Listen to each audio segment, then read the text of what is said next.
Well, howdy there, Internet people. It's Bo again. So, today we are going to talk about Switzerland and Finland and what they can teach us about Ukraine and Russia. Because there is a trend that people seem to be kind of falling into, and a lot of people genuinely may believe something that's a little off.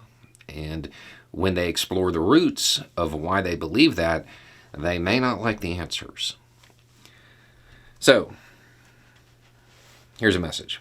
You say the war is lost for Russia and act like it's a good thing. By your own definitions, Russia had a national interest in invading Ukraine. Ukraine was becoming too friendly with NATO and Russia had to act to protect their interests. NATO cannot exist on Russia's borders. You also say Russia has lost some wider geological, I'm assuming that means geopolitical, war, but would never dare to specify how. Okay, so that wider thing, I have entire videos on this, but just to recap, as stated in your message, the pretext that Russia used was too close to NATO. Can't have NATO on our borders, right? When the invasion happened, a bunch of countries, particularly Finland, for the sake of this conversation, are wanting to join NATO. Finland shares a huge border with Russia. It backfired. The Russian aggression caused countries that are close to it in like miles to warm to NATO. Countries that would never have considered it before. That's losing the wider geopolitical war. Another example would be Switzerland. Now, they're not joining NATO, but they just took a vote. It was 14-11, stating that if a country had Swiss military gear and they wanted to export it to Ukraine, that would be okay. That wouldn't violate their, famed neutrality. Switzerland, a country that is known for being neutral, even in cases where it really shouldn't have been. It turned the world against Russia. That's what I wouldn't dare to explain. I have much more in-depth videos about this, though. And then we have to go to the other thing. By your own definitions, it's in Russia's national interest. Yeah, okay, but in that video, kind of allude to the fact that just because something is in a nation's national interest doesn't mean that it's the correct, moral, or lawful thing to do, which is the case here. Russia acting on those national interests, it wasn't within international law. And this is one of those situations where it does come down to pirates and emperors. And Russia is becoming the pirate here. Because they weren't able to actually pull it off, and pull it off quickly, they're suffering the international backlash. And then that pretext. Ukraine was becoming too friendly with NATO, and Russia had to act to protect their interests. NATO cannot exist on Russia's borders. Okay, and that's a cool talking point. But NATO has existed on Russia's borders a really long time. It doesn't make any sense. If you actually put any real thought into it, you realize it's a pretext. Latvia, Estonia, Norway, since like the 40s. NATO's been on Russia's borders. It's not what it's about. It's a manufactured pretext. But it's easy to sell. It is easy to sell. And people don't like the answers as to why they fall for it.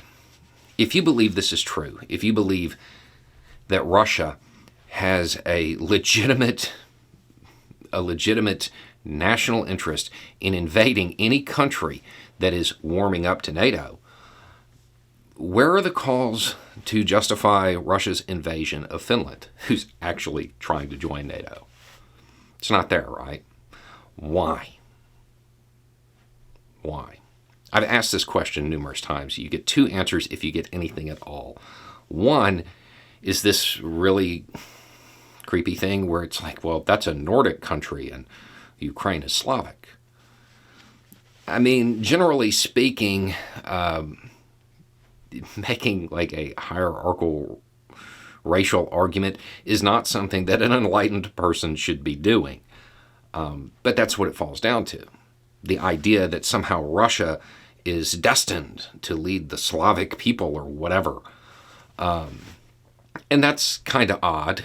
The other one is this historical precedent idea that Russia has say because Ukraine used to be part of the Soviet Union. That's odd because that's indicating a sphere of influence. If you are saying that Ukraine has to do what Russia says and that its own national interests are below those of Russia, then you're indicating that Russia has Ukraine in a sphere of influence. It's literally imperialism. You're actually defending imperialism with that reasoning. And if you were to apply it to anything else, you would, most people who make this argument fall on one side of the political spectrum. And they wouldn't make it in any other situation. Would you suggest that the British, as an example, should still have control of the United States or India? It's not how it works. It's a sovereign country. It has its own national interests. You can back this idea if you want to. If you're coming at it from the perspective of you want a strong Russia and a nationalist approach to Russia, you can remain ideologically consistent and do that. If you are backing this idea under the idea of anti-imperialism, you've got to do some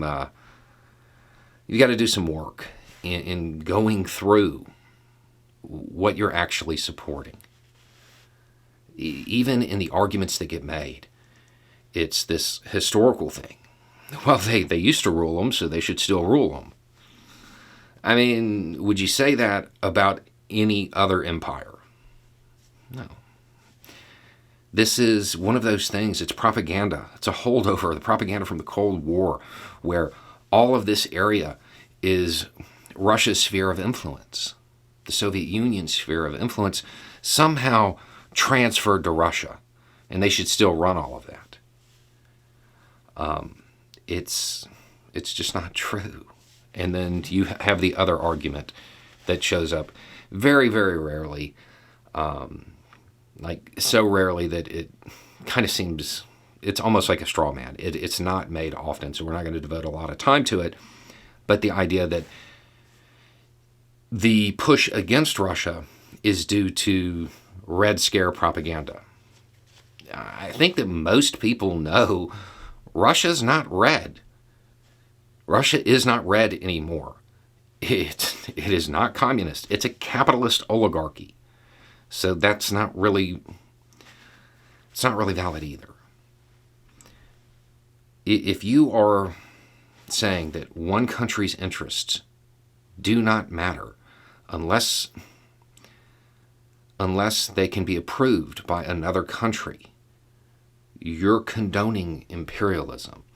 And once you cross that line into not just are you going to condone it in theory and in diplomacy, but you justify military action based on that, you're on some ground that, ideologically speaking, most people who make these statements don't want to be on. So There are other videos that are way more in depth. There are a whole lot of other ways that Russia lost the wider geopolitical war.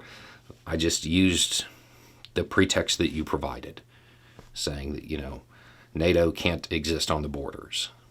Well, now because of this, there's going to be even more. Anyway, it's just a thought. Y'all have a good day.